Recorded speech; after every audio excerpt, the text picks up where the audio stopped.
Castillón Confidencial, de Albert Castillón. Gracias por estar ahí. Empezamos nueva semana después del inicio del arranque de esta temporada. Gracias, amigos en BOM Radio Benidorm. Gracias, Radio Montaña Leonesa, Gran Vía Radio Barcelona, el canal de YouTube. Sigan suscribiéndose, ayudándose. Verán a la derecha unos puntitos ahí, cliquen y nos podrán ayudar aún más. Igual que en iVoox, háganse fans del programa y colaboren. Spotify, Spreaker, Amazon Prime, bueno, y en breve muchas cosas más, muchas novedades que les contaré. Gracias por la fidelidad, el cariño que recibo en el 649-532-435, el buzón de voz. Cada día me sorprendo de amigos que nos escuchan en los confines del mundo y que siguen informándose gracias a este espacio. Es un placer. Miren, hay algo que está ocurriendo y es que todos critican con la boca pequeña, pero acaban votando al mismo.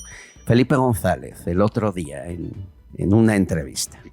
Si hay una amnistía y autodeterminación, dice, claro, es la convivencia, lo que procurar es superar. Preguntaron, sí, de acuerdo, creo que fue Alsina, dice, pero usted votó al PSOE, dice, sí, me costó, pero voté.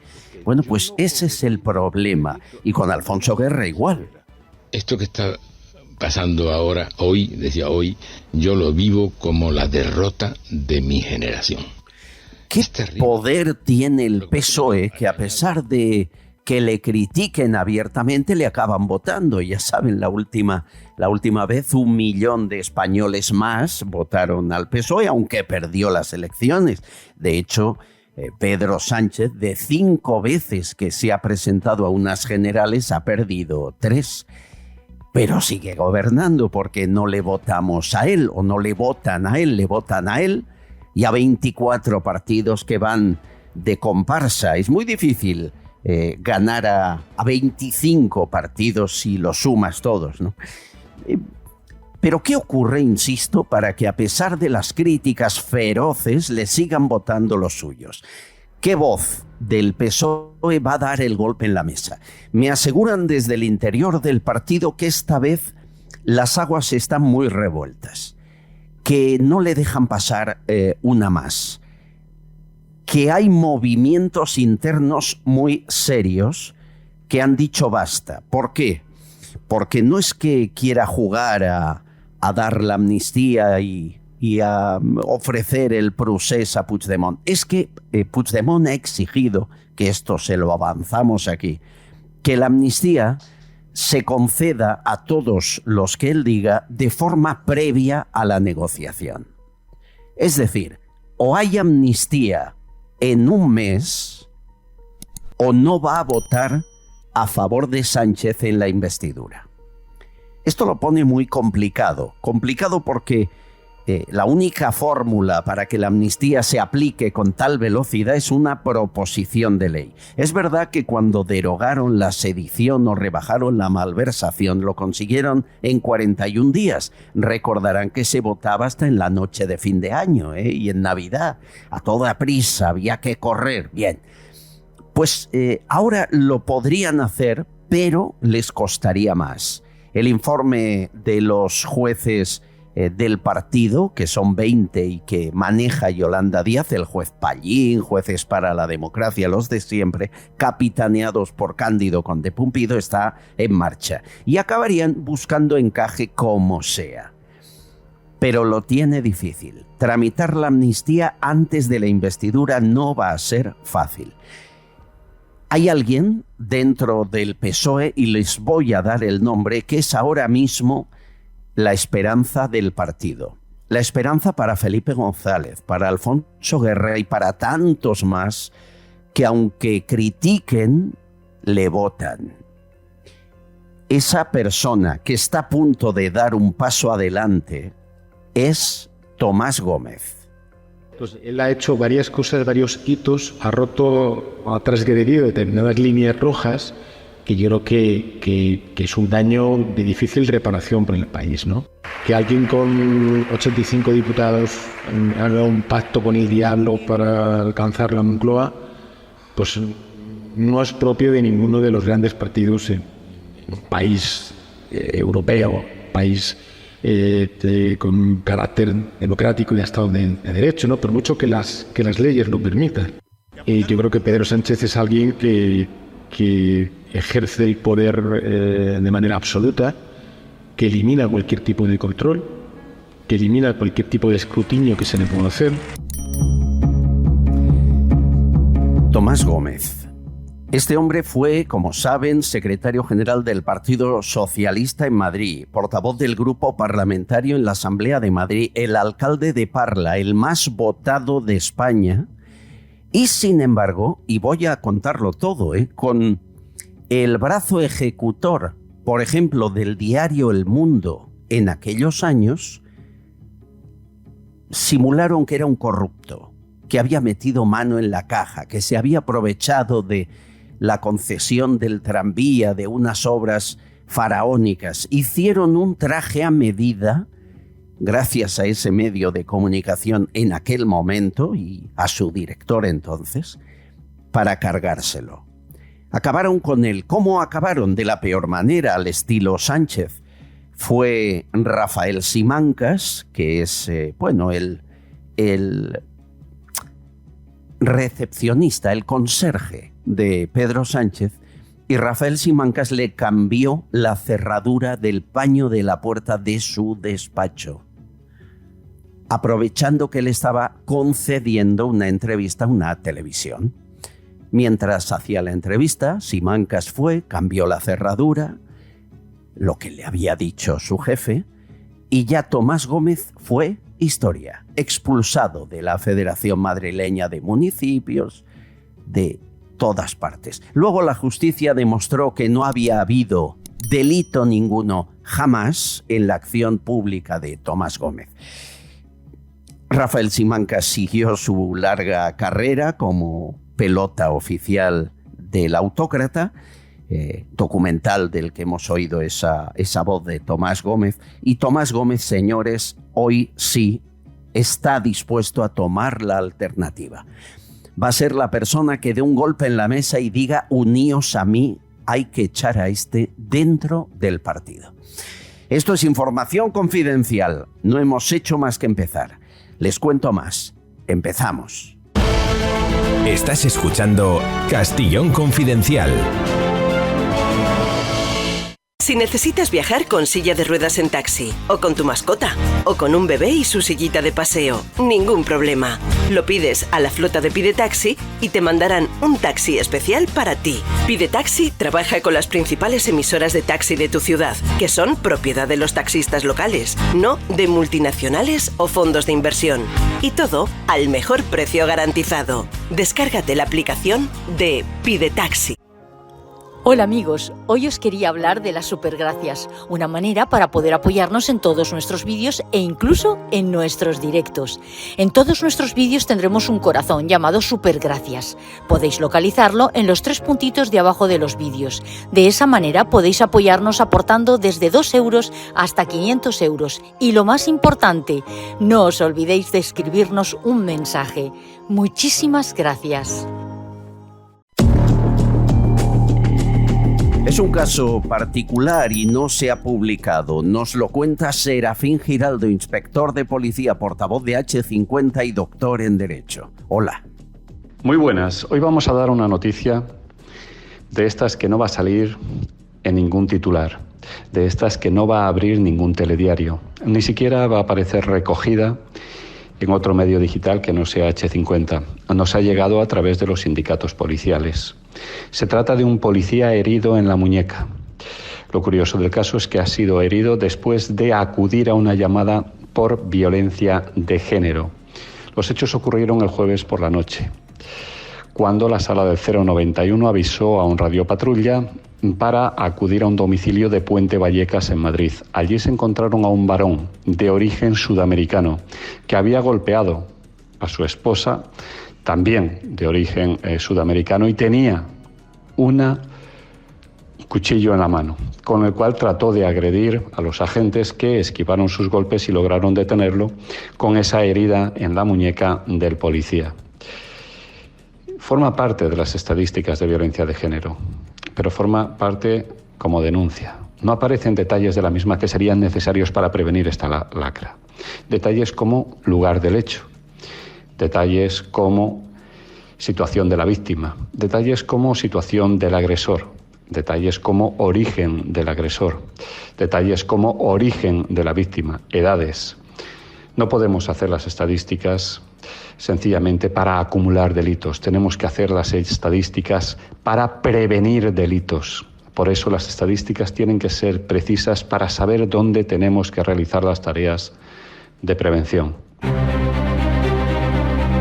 Y por cierto, hoy día de Cataluña, día para reivindicar en Cataluña muchas cosas. Hace años el Estatut de Autonomía que se cargó Puigdemont en el golpe de Estado, y en aquellos años se gritaba libertad, amnistía, Estatut de Autonomía, porque claro, ese grito entonces tenía sentido, ya que había un cambio de régimen. La amnistía solo tiene sentido en esos momentos. Y se consiguió la libertad y se consiguió la amnistía y el Estatut de Autonomía hasta que Puigdemont lo derogó con un golpe de Estado.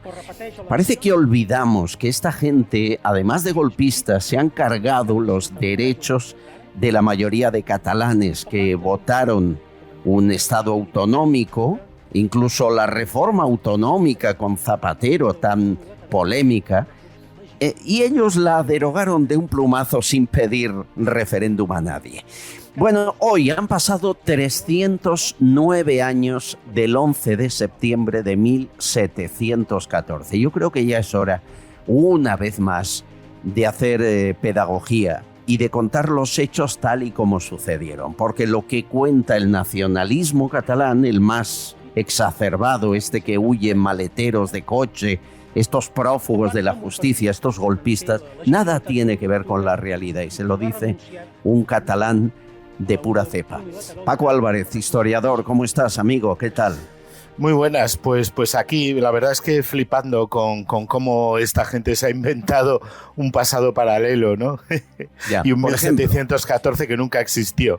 Yo recuerdo 3 grandes hechos, y tú me amplías, que ellos dan por comprobados y son falsos. Por ejemplo, que Cataluña, antes de esta fecha, del 11 de septiembre de 1714, era un territorio independiente invadido por España. Eso es mentira de arriba abajo. Absolutamente. Para empezar, el 11 de septiembre de 1714, la única parte de Cataluña que estaba en guerra era Barcelona. Punto 1. Punto 2. Cataluña, lo que hizo en la Guerra de Sucesión Española, que es la guerra que estaba teniendo lugar, fue adherirse a Carlos III, rey de España. Ellos eligieron entre 2 reyes de España, Felipe V o Carlos III, que era el de Austria en este caso. Eligieron a ese, pero no eligieron un rey de Cataluña contra un rey de España. Eligieron entre 2 reyes de España. Por tanto, de territorio invadido no es la situación. Absolutamente nada. Otra, hay muchas mentiras. Por ejemplo, el Fusá de las Mureras, dicen que ahí están enterrados los mártires. Esto está al ladito de la iglesia de Santa María del Mar. Y aquello fue un cementerio, no entonces, desde hacía 1000 años. Es un cementerio desde siempre. Pero aparte de, quiero decir, el día 4 de septiembre, el alcalde de Barcelona pidió rendir la ciudad. A ver, la guerra se había acabado ya. En 1712, 2 años antes, Gran Bretaña había dejado de combatir. En 1713 se habían firmado ya acuerdos de paz. Digamos que, es más, el general que estaba al mando de la defensa de Barcelona dimitió porque Rafael Casanova se negó a rendir la plaza, y en ese último combate murieron a lo mejor 6.000 personas, pero murieron por culpa de Casanova, que se empeñó cuando absolutamente nadie más en el mundo estaba a favor del rey austracista, de seguir peleando. No se sabe muy bien por qué, o sea... Sí. Pero vamos más allá, porque claro, aquí hay una figura a la que se rinde pleitesía, se le hace ofrenda floral, hay héroes como Rafael de Casanova, porque cualquier relato necesita un héroe. Hay que decir que Rafael de Casanova ese día recibió, me dicen, un balazo en el muslo, pero no murió. No, claro que no. Falsificó su certificado de defunción y huyó disfrazado de fraile. Mira, un poco como Puigdemont, pero sin maletero. Y nada, 2 años, 3 años después, juró fidelidad a Felipe V, fue amnistiado porque le buscaban, y murió en la cama con 83 años en Sant Feliu de Llobregat. Rafael de Casanova fue abogado toda su vida. En cambio, el imaginario independentista le da muerto con la señera en la mano. ¿Ocurrió algo parecido a esto? No, en absoluto. Para empezar, Rafael de Casanova, cuando llamó a las armas, cuando llamó al pueblo de Barcelona, insisto, de Barcelona, no de Cataluña, a luchar contra el ejército que le rodeaba, en su bando, él lo que dijo textualmente es, les llamo no sé qué, a fin de derramar gloriosamente su sangre y su vida por su rey, por su honor, por la patria y por la libertad de toda España. Es más, los familiares de Casanova, que todavía tiene descendientes, todos dicen que su Rafael de Casanova era un patriota español. Equivocado, pero un patriota español. Él jamás, en ningún escrito, habla de Cataluña. Y como muy bien has dicho, él no murió en 1714. Vivió hasta los 83 años. Falleció en 1743, después de haber sido durante toda la vida un estupendo abogado, o no tan estupendo, pero bueno, que desde luego le pidió perdón y fue indultado por el rey Felipe V. Rey Felipe V, que por cierto es también quien instauró los Mossos de Escuadra, que ahora también es la policía catalana. Bueno, es la policía catalana que mandó a hacer Felipe V el Borbón, con lo cual, si no te gusta nada del Borbón, pues no, que no te guste nada, ¿no? Es tremendo. La historia es la que es, pero retorcerla tanto, lo que estamos contando no se enseña en las escuelas catalanas. Ahí el argumentario es otro. Oye, y en la ofrenda a Rafael de Casanova participan todos los partidos, ahí está el PP, ahí nadie quiere ver la realidad, ¿no? No comprendo. No, pero si hicieran la ofrenda floral a Mickey Mouse, tendría más que ver con la libertad, en teoría, de Cataluña. Porque, quiero decir, es que este señor es uno pues, que sí, que, oye, pasaba por ahí un cabezota, ya te digo, abandonado por todos, que por su culpa murieron unos cuantos barceloneses, que en ningún caso debería de significar nada en la historia de Cataluña, nada más que eso, otro prófugo, otro tío que escapó, y claro, como no había coches, en vez de en un maletero escapó vestido de cura, hombre, y la verdad que su herida fue bastante poquita, porque no requirió ni hospitalización. Tremendo. ¿Se imaginan si Rafael de Casanova viviera y volviera a este mundo 309 años después? Diría, ¿cómo? ¿Que me han puesto una estatua? ¿Que dicen que yo qué?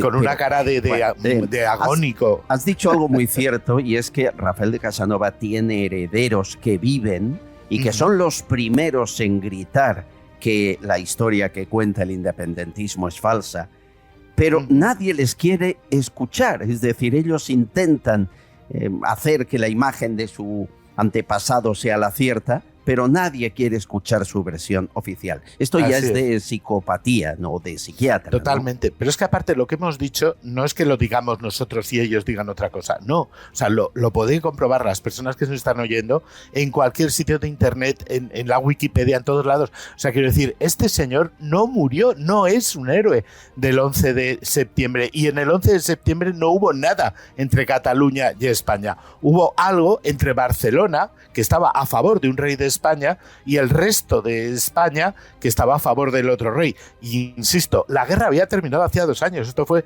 una cabezonería de un tío que no sabemos por qué realmente él creía en otra España, pero nunca, jamás mencionó Cataluña ni nada de nada. Es más, Cataluña al principio de la guerra de sucesión estuvo a favor del Borbón, y después, gracias al Borbón, Porque Barcelona en esa época era una ciudad de 30.000, 40.000 habitantes, mientras que, por ejemplo, Madrid tenía 120.000, 150.000. O sea, Cataluña, Barcelona, gracias al Borbón, que entre otras cosas eliminó el monopolio del comercio con las Indias, hizo que Cataluña creciera y se convirtiera en una de las regiones más ricas de España, cosa que entonces no era porque venía de varias guerras contra los franceses, pero no Cataluña, o sea, quiero decir, España, y que habían tenido lugar en Cataluña.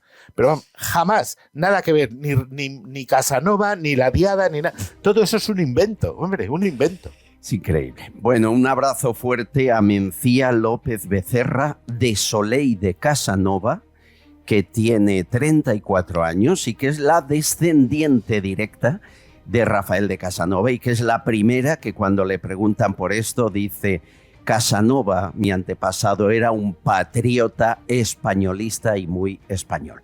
Mi querido Paco Álvarez, gracias por recordar que la historia es una aunque la manipulen. Un abrazo. Un abrazo.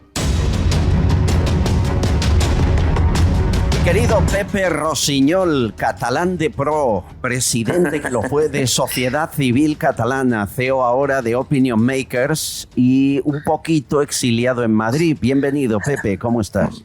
Yo muy bien hallado, como siempre, con vosotros, faltaría más. Un poquito porque tú, por ser catalán y español, tuviste hasta que llevar escolta en los últimos años, ¿no?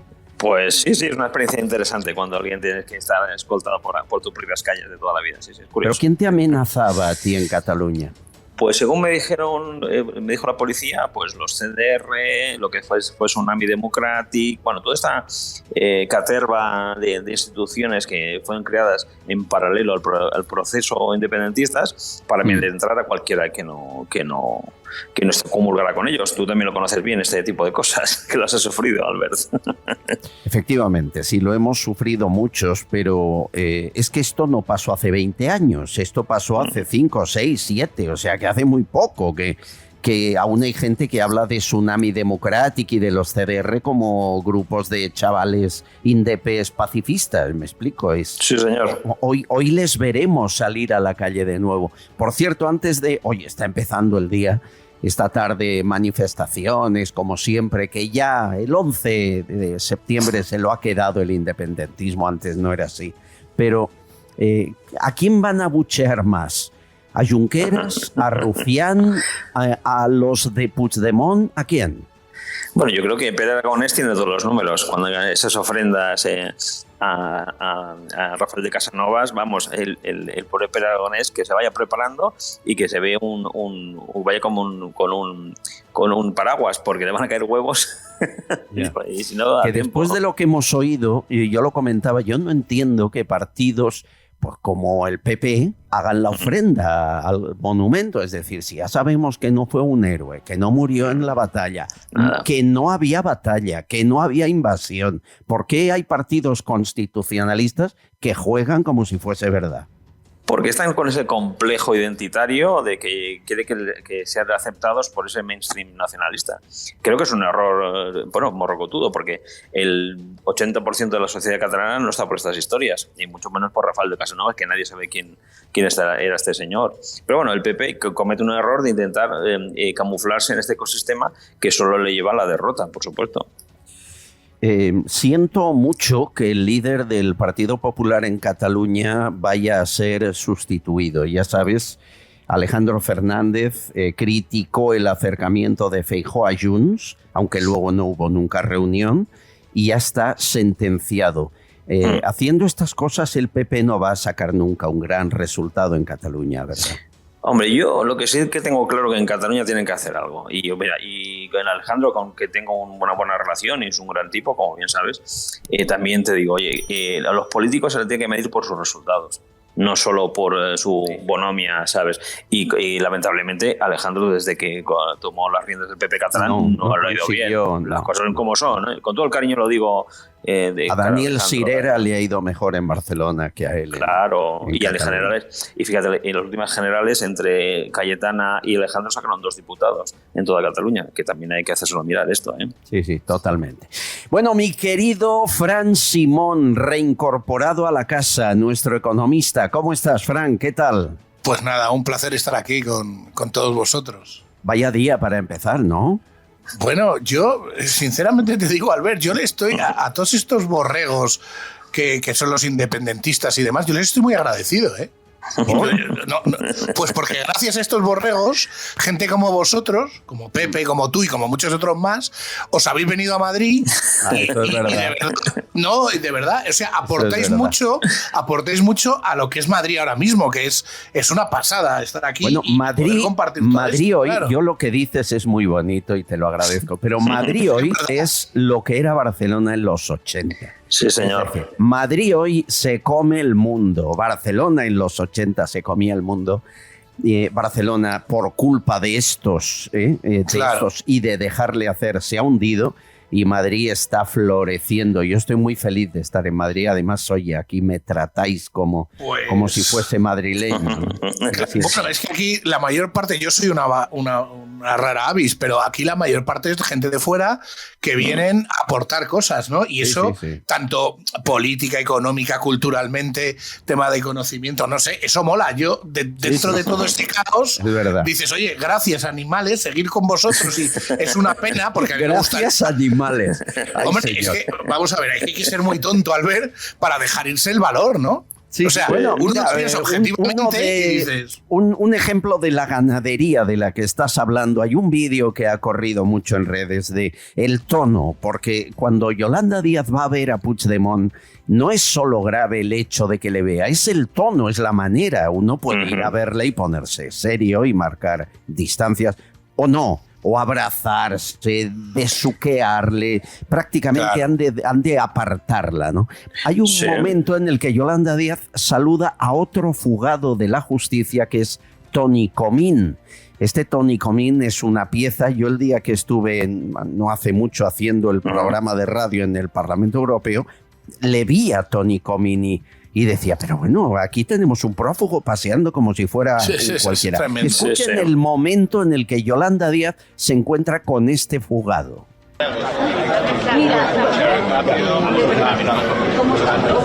Se acercan, ¿cómo estás? 2 besos, un abrazo, una sonrisa. Un señor se despide de Yolanda, pero como lo hace en inglés no se entera. Sigue adelante. Y ahí se hacen fotos, pero cogiendo los 4 brazos. Este Toni Comín es muy peligroso, ¿no, Pepe? Sí. Además, esto, bueno, con todo el cariño, es un friki, pero de los peores, de periodista a político, de político a golpista, bueno, lo tiene todo este señor.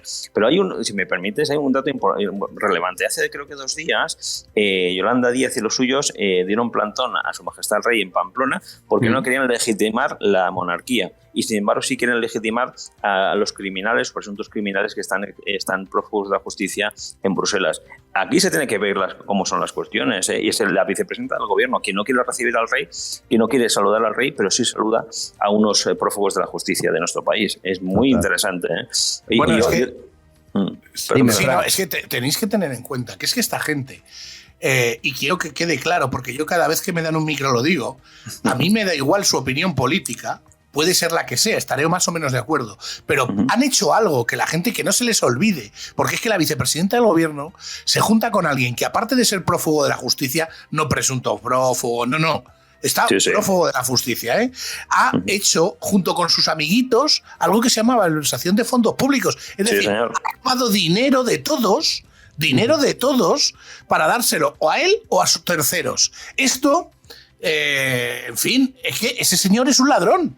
Total. Eso y todos. Entonces, ya no es un tema político. Oye, mira, tú puedes ser independentista o no. Bueno, yo lo respetaré. No estaré de acuerdo, pero bueno, este es el juego democrático. Pero es que me has robado. Es que me está robando. Sí, pero Fran, yo creo que, y permíteme que te interrumpa, pero yo creo que los medios de comunicación que tenían que poner en bucle el discurso de Joan Coscubiela en el Parlamento de Cataluña en el año septiembre de 2017.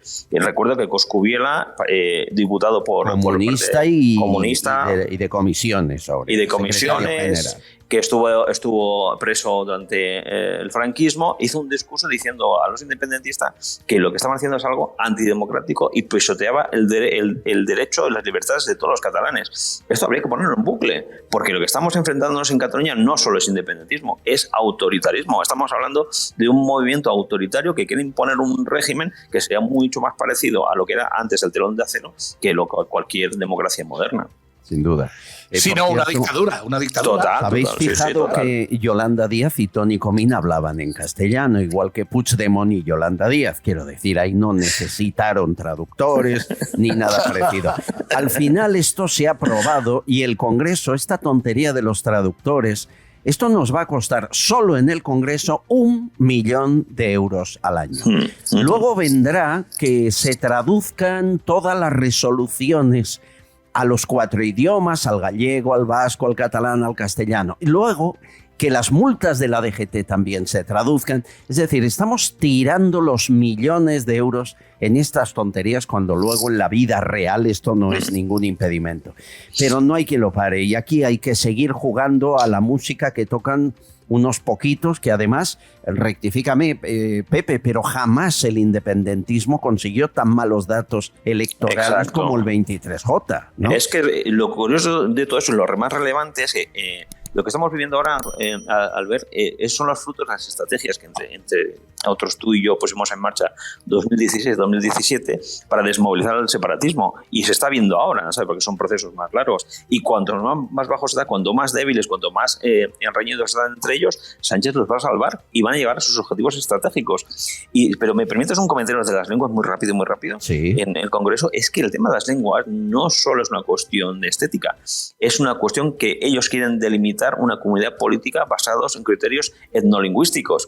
Esta es y por eso Europa quieren que le vean como una nación basados en criterios etnolingüísticos como fue la Alemania de los años 30. Es que esto es mucho más grave de lo que parece. No solo una cuestión estética o de polaridad, no. Oye, perdonadme, hay otra cosa. Sí. No solo es el gasto primario, es un gasto en traductores. Después viene otra cosa, porque ahora me diréis que un traductor traduce del español al catalán y esos recursos se lo pasa a un abogado o a alguien que trabaja en el Congreso. Ese señor que trabaja en el Congreso no entiende ese texto, no tiene por qué entenderlo. Claro. ¿Vale? Hay que contratar a otros traductores para que traduzcan desde ujieres hasta abogados del Estado toda la documentación que se les vaya pasando. Esto es tremendo porque esto va a disparar el gasto una barbaridad. Gasto que, por ejemplo, ha negado el Partido Socialista para hacer un estudio tomográfico para el cáncer de pulmón. Sí, fíjate. Que cuesta 10 millones. Esto ocurrió es una aberración. Me puse las manos en la cabeza. Que nieguen algo para salvar vidas y no lo nieguen para contentar a Claro, Albert, es que de verdad, es que no tiene nombre. Es que esto no es política. O sea, cuando el independentismo catalán no habla de cómo están las urgencias en Cataluña, de cómo está la sanidad, de cómo está las cosas que necesita la gente, la política de verdad, la inseguridad que hay en Barcelona. Digo con Barcelona como puedo decir otro sitio. Y esto no es peyorativo. A mí me encantaría ir con vosotros por Barcelona y que a lo mejor algunas veces uno piensa que si va con Albert, pues si es una figura pública, que a lo mejor te insultan. Dice, es que esto es kafkiano. En lugar de ocuparse de esas cosas y de decir, vamos a hacer las cosas bien, se preocupan de traductores y dejan a la gente, lo he dicho en este programa hace muchos años, y todavía me dicen que sigo igual, cuando en Barcelona solo hay una UBI móvil pediátrica. Esto es una vergüenza. Tremendo. Permitidme, un bichi catalán y seguimos, que me ha de contar Fran Simón como economista por qué solo hemos puesto en marcha menos del 10% de los fondos europeos. 10%. Es tan vergonzoso, pero de esto no le hablarán las teles hoy. A ver, un bichí catalán, 0% calorías, con extractos de fruta natural, con sabores. La base es el agua que nace hace más de 100 años del fondo de la tierra, con infinidad de ventajas para su salud. No deje de tomarlo cada día. Bichí catalán, posiblemente la mejor agua del mundo.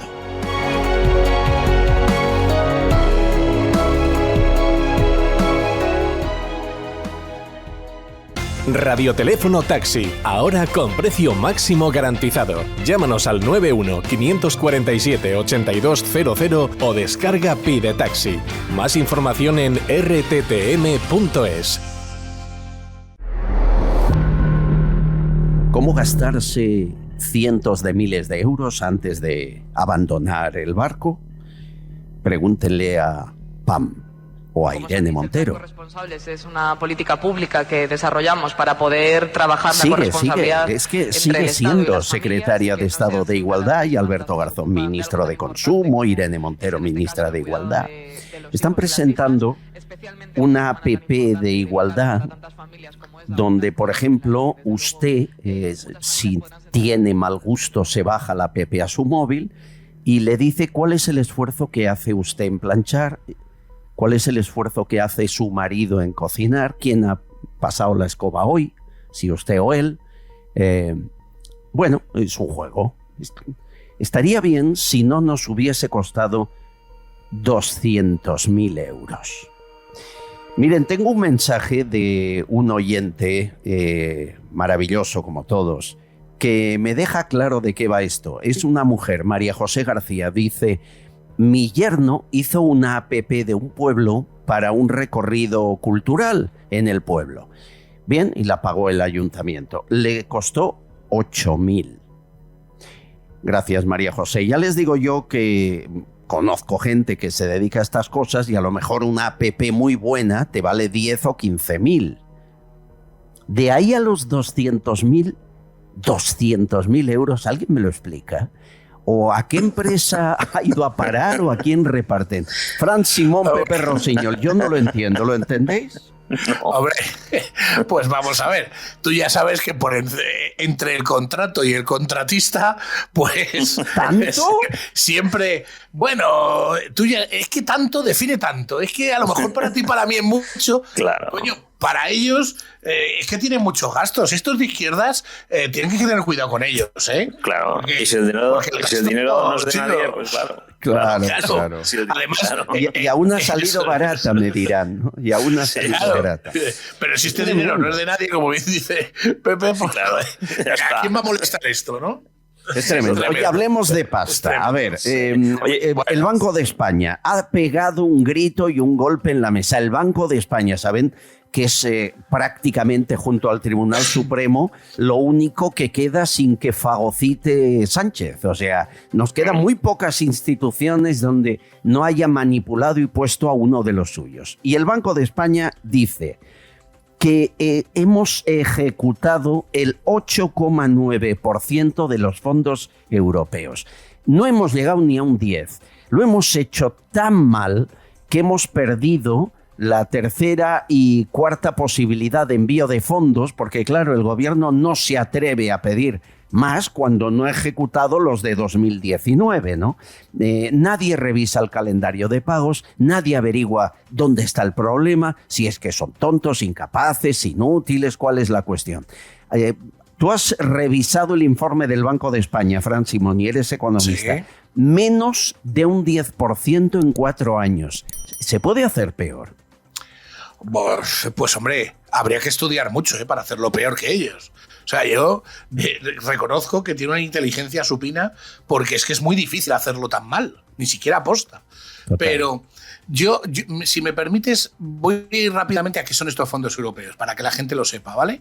Cuando tenemos la pandemia y luego la guerra de Ucrania, lo que dicen en teoría los europeos, a través del Banco Central Europeo, oye, vamos a poner dinero encima de la mesa para que los países que necesiten, las empresas que necesiten dinero, las personas que necesiten dinero, ojo, países, empresas y personas que necesiten dinero, pues oiga, nos lo puedan pedir, no se tengan que ir al banco, y entonces ya sabemos todos que vas al banco y te quieres comprar una casa o quieres abrir un negocio y pides 10.000 euros y te piden avales por 50.000, ¿vale? Bueno, pues la historia de esto era, oiga, váyase usted al banco y a través de cualquier banco comercial usted va a poder acceder a esto y nosotros le avalamos al precio del Euribor, ¿vale? ¿Qué ha pasado? Y te he dicho que se pueden dar a 3 personas, países, empresas, personas. Sí. En España es curioso, pero no existe el mecanismo para hacerlo ni a personas ni a empresas. O sea, no existe el papel físico, no lo han creado. Pero sí existe, y que es de donde se han gastado el dinero para países. Cuando digo países, comunidades autónomas, ayuntamientos, puntos suspensivos. Sí. Es decir, para mantener su negocio, ¿vale? Eso es donde se han gastado la mayor parte del dinero que nos dicen que es este porcentaje, que al final es un porcentaje absurdo sobre lo que nos tienen que dar. ¿En qué se lo han gastado? Y te pongo un ejemplo para que veas lo que somos los españoles, ¿vale? Pues, por ejemplo, 25 millones de euros se ha gastado la señora Ada Colau en peatonalizar 4 vías del Ensample, ¿vale? Que ahora una juez ha dicho que es ilegal y ha de sacarlo, sí. Efectivamente. O sea, es decir, hemos tirado 25 millones de esos fondos europeos, mientras que a las empresas españolas, como no existe el mecanismo para que se lo den, no le llegan 25 millones europeos, porque estos fondos realmente están pensados para hacer inversiones productivas. Yeah. Lo que llaman inversiones productivas. Es decir, ¿usted quiere montar un medio de comunicación? Pídanos el dinero. Se lo vamos a dar a un tipo de interés muy bajito. Entonces, entre que no existe en España esto y que el tipo de interés está muy alto, las pocas personas que lo consiguen son aquellos que han pedido esto de la digitalización de las empresas, que te dan hasta un máximo de un poco de dinero, pero que te dan muy poquito. Muy poquito. Y encima devolver, claro, con los tipos de intereses que hay. En fin, un desastre. Bueno, hay gente que le ha tocado al novio de Francina Armengol. Se llama... Claro, se llama Joan Nadal, tiene varias empresas, una de ellas de jardinería, y ha recibido 16 ayudas del Ministerio de Economía e Industria. Es que... 16, en total 1.200.000. Ahí voy. Han repartido ellos a través de sus instituciones, es decir, dinero dado país, ¿vale? Recuerda, país, empresa, persona, a quien han querido. Yeah. A quien ellos han querido. ¿Esto cómo le llamas a eso? El padre de Pedro Sánchez. Otro que ha recibido. La productora que hizo el documental de Sánchez recibió 14 millones. Ese que es tan famoso, ¿no? El documental de España, no lo han colocado aún, ¿no? No. Pero es increíble. O sea, mira, ahora mismo me estaba contando gente hace un rato que les he llamado del Banco Central Europeo, hablándome del caso de Barcelona, ¿no? Oye, es que los españoles sois profesionales en tirar 25 millones de euros. Pero, Fran, ¿tú sabes lo que son? Me decían, 25 millones de euros. Y yo, hilando con lo de antes. Bueno, pues mucho menos de lo que hubiera costado el estudio para el cáncer, para las tomografías del cáncer de pulmón en España. Tengo muchos mensajes de oyentes, vamos a repasar algunos que son muy queridos. 649-532-435. A ver, el primero, Xavier, hace una reflexión desde Cataluña para Francina Armengol, presidenta del Congreso actual. Hola, señor Castellón. En su programa de fecha 4 de septiembre se comentó el difícil periodo político que se abre en España con serios enfrentamientos entre las bancadas parlamentarias. Me permito recordar entonces que en el Palacio del Congreso de los Diputados están los bustos de los presidentes don Melquíades Álvarez y don Julián Besteiro. El primero, de derechas, asesinado por una turba de milicianos en Madrid en agosto de 1936. El segundo, socialista, víctima de las deficientes condiciones carcelarias en Carmona en septiembre de 1940. Quizás fuera bueno, señor Castellón, que la presidenta Armengol tuviera próximos ambos bustos a la vista de cada parlamentario que suba a la tribuna de oradores. Sería mala idea. Gracias, Xavier. Va a ser una legislatura muy difícil, ¿eh? Francina Armengol ya ha empezado, por ejemplo, ofreciendo grupo parlamentario y retorciendo la ley a Junts o a Esquerra, cediendo diputados, que esto ya lo hizo el PP con el PNV y era tan sucio antes como ahora, pero ahí lo siguen permitiendo. Más mensajes. Muchos me dicen, ¿habéis oído los trending topic de altos cargos del gobierno diciendo que no jamás a la amnistía? Sí, lo hemos oído y cada día vamos a poner uno. Ayer pusimos Bueno, la semana pasada pusimos a Pedro Sánchez, que lo ha dicho, la hemeroteca de él es eterna, ¿no? Marlaska hoy, por favor, Marlaska. La amnistía no está reconocido en nuestro ordenamiento jurídico. Perfecto. Esto cada día pondremos uno, a ver si a alguien le entra en la cabeza que al menos se avergüencen, porque no nos queda otra, porque esto me dicen que está hecho, Pepe, antes de la investidura, que es lo que ha pedido. ¿Tú crees que estos... Perdonad un momento, pero ¿vosotros creéis que estos les da vergüenza algo? No, ya, que a lo mejor ni les entra y sale, ¿no? Pero al menos hay que decirlo. Yo lo que pasa es que yo tengo una tesis en mis aficiones, algunas son un poco extrañas. El lunes por la mañana fui al Ateneo de Madrid a escuchar a Pedro Sánchez en directo su inauguración del curso político. Entonces, lo que me quedé bastante masoquista. Muy masoquista. Un lunes a las 9 de la mañana, es una cosa... A escuchar a Sánchez al Ateneo de Madrid. Sí. Y me lo crucé, que sabes que lo conozco, y hice un requiebro por irme a la cafetería. Digo, es que no me apetecía ni saludarlo. Y entonces, lo que sí que me pareció muy relevante es que tú escuchas ese discurso del cinismo, de revolver o dar la vuelta a la realidad y tal, es que era un discurso claramente de campaña, con lo cual, yo creo que es que hay repetición electoral. Pues no sé qué pasará, pero hay un tanto por ciento bastante elevado de probabilidad que haya repetición. Y ojo, si hay repetición electoral, este hombre, cuando se acabe la investidura de Feijóo y por supuesto no sea presidente Feijóo, romperá con Puigdemont, romperá con todo el mundo y será español del año. Ojito, y porque este es listo. Sí. Ya verás, Más mensajes. Rosdor, que nos manda muchos abrazos, gracias. María PG dice, da igual lo que hagan y que vendan a España en trocitos. Sus acólitos les seguirán votando a cambio de una miserable paga. Dulce Navas hace una pregunta que te lanzo a ti como economista, Fran. Me dice, ¿por qué aquí el saqueo sale gratis? En el extranjero, grandes bancos españoles, por ejemplo, dan mejores intereses que aquí al inversor. ¿Aquí qué pasa? ¿Quién están financiando? ¿Es verdad que fuera de aquí dan mejores intereses si quieres ahorrar y tener dinero en el banco? Sí, eso es cierto. Aquí, lo que pasa es que aquí, no sé si os acordáis, Ciudadanos, ya lo decía en su momento, esta economía de amiguetes conlleva una corrupción absoluta. No lo digo yo, lo dicen. Sí. En febrero estuvieron aquí lo que se llama los hombres de negro de la Unión Europea y han dicho literalmente que Sánchez es cómplice de corrupción en España. Con tema además que hemos estado hablando de los fondos europeos. Esto está por escrito, ¿Y qué pasa? Pues aquí nunca pasa nada. Pasa pues que se venden las empresas como se han vendido a Telefónica, un porcentaje muy grande, y como se ha hecho saltándose la ley, y nunca pasa nada. ¿Por qué? Porque yo estoy convencido de que el trinque es brutal, como nunca en la historia. El trinque. Sí. Lo que pasa es que, claro, ahora hay otras cosas que, claro, es que en España hay tantos escándalos que lo de llevarse dinero ya pasa a un segundo estadio. Sí, tienes razón. Sí. A ver, Jor dice, hay que salir a la calle, ya está bien, viva España.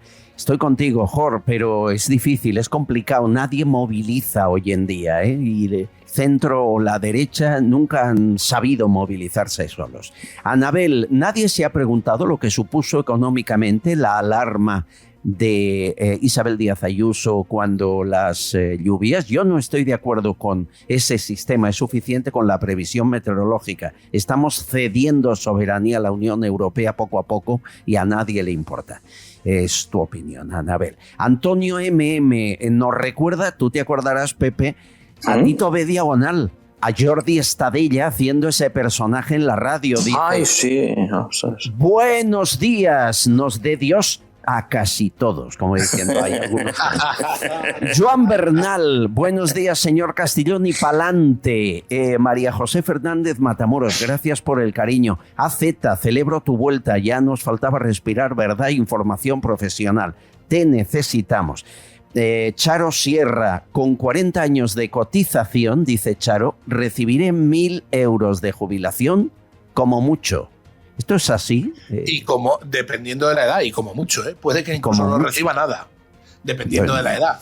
O sea, yo que vosotros me conocéis, sabéis la edad que tengo, yo creo que cotizando como he cotizado, como mucho voy a cobrar, si es que cobro algo, 600 euros. Dios. Madre mía. Maravillas Zalduendo, gracias. Y Manuel García del Árbol dice, traed más a Josué Cárdenas, que estuvo por aquí, que es maravilloso. Grande. Y luego Alberto Español dice, a pesar del encuentro Yolanda Díaz-Puigdemont, no pasa nada. Lo más grave de este país es el beso de Rubiales.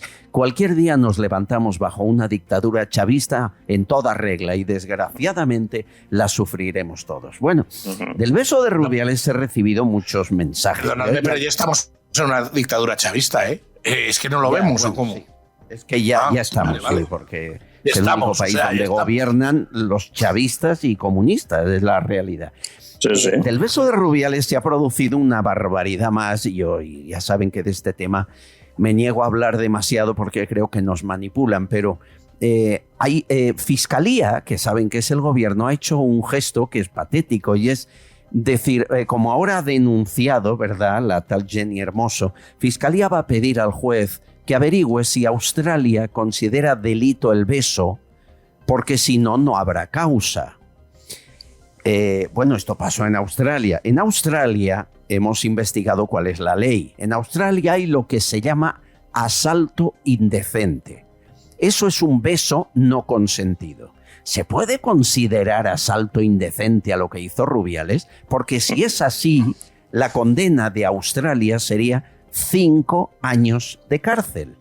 Pero ¿de verdad alguien ve el vídeo? Bueno, el mismo oyente y otros me mandan un vídeo grabado, lo habréis visto en redes sociales, grabado en el autobús cuando vuelven a España en los traslados al aeropuerto después de haber conseguido la victoria. Y ahí está Jenny Hermoso.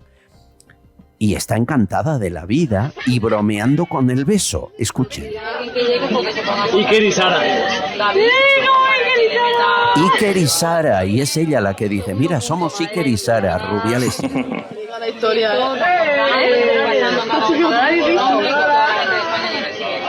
Cuando acabe y aquí sabes que te vas a hacer la siguiente de la Moncloa. Wow. Hostia, campeón,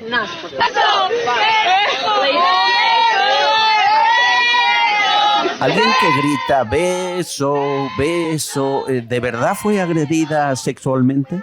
¿De verdad es para poner a la vuelta a los días una denuncia? Os pido opinión. Bueno, no sé, Pepe. Yo si queréis que diga lo que... A ver, yo que además llevo a varios futbolistas y a AFE, y estoy cerca de este tema, desgraciadamente, os digo varias cosas. Primero, cuando dicen campeonas y no campeones, las voy a llamar futbolistas y a los futbolistas hombres les llamaré futbolistas. Para que entendamos lo que es una futbolista y un futbolista. Quiero decir, que es que como tú bien has dicho, nos manipulan. Primero. Segundo, ese beso estaba consentido. Porque ese vídeo lo he visto yo y hay muchas más cosas.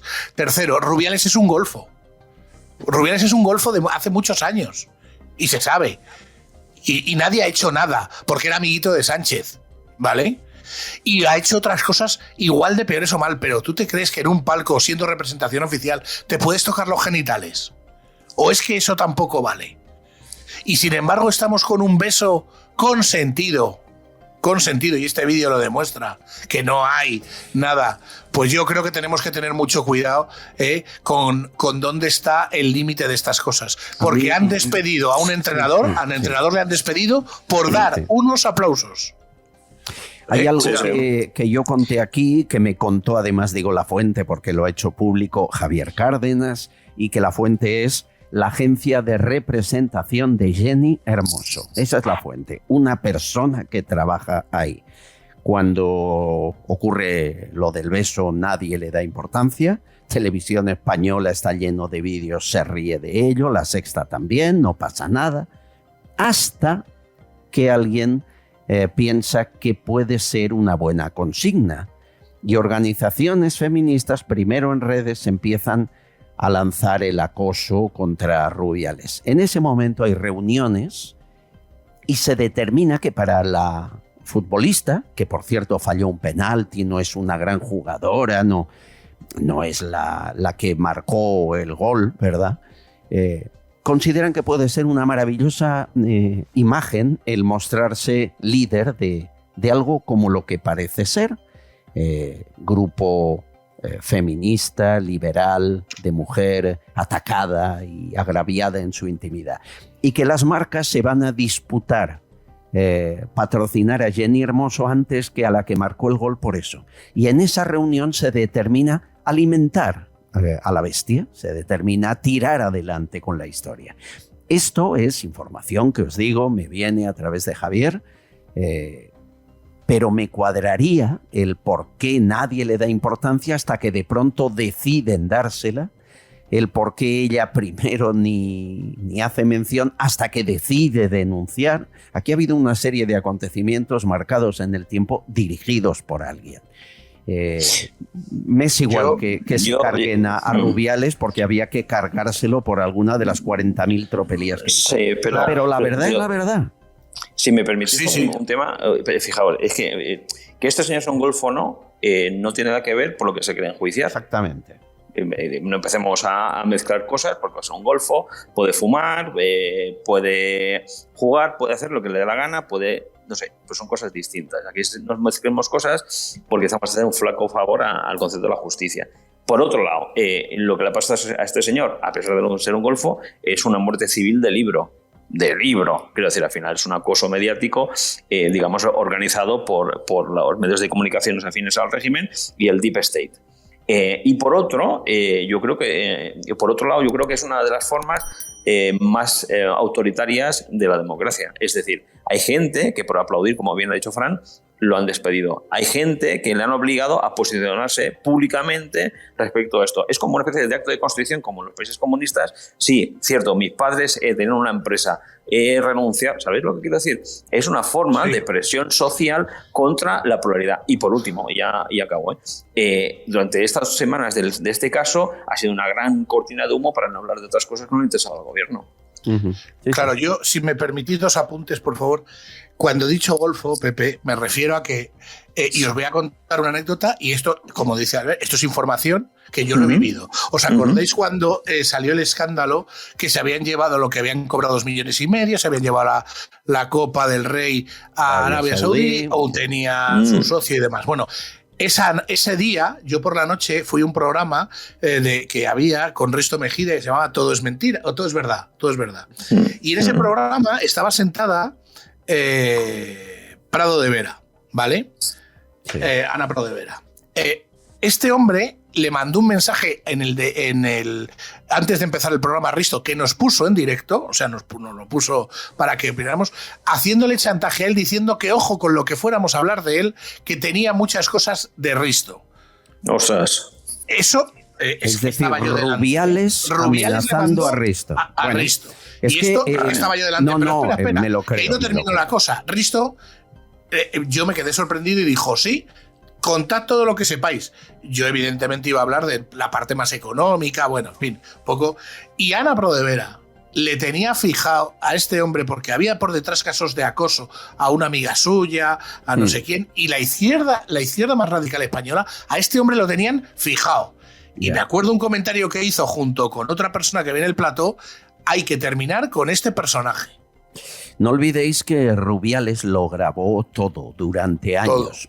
Presidente del gobierno, ministros. Esta es una grabación ilegal, como todas, de Rubiales con la secretaria de Estado del Deporte. Pero si hay un defecto formal en la convocatoria... Es que no lo hay que no es verdad. Pues, ya, pero es que a mí lo que me resulta imposible de creer, te lo digo. Igual que a Irene Lozano mantuvo grabaciones, y no solo hablando de deporte.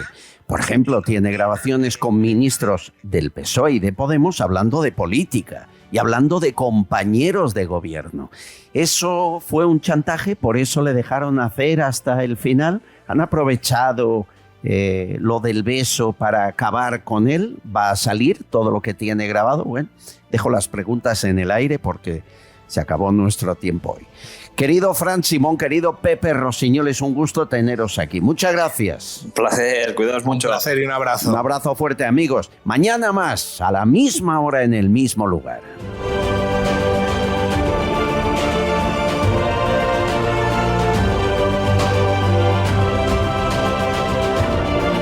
Castillón Confidencial, de Albert Castillón. Hola amigos, quería mostraros la manera que podéis apoyarnos desde PayPal. Son pasos muy sencillos. Deberéis entrar en nuestro canal y en el título veréis un icono de PayPal. Pincharéis y os enviará a una página donde debéis darle a la opción de enviar y os abrirá vuestro PayPal y ahí podréis aportar lo que queráis. Muchísimas gracias.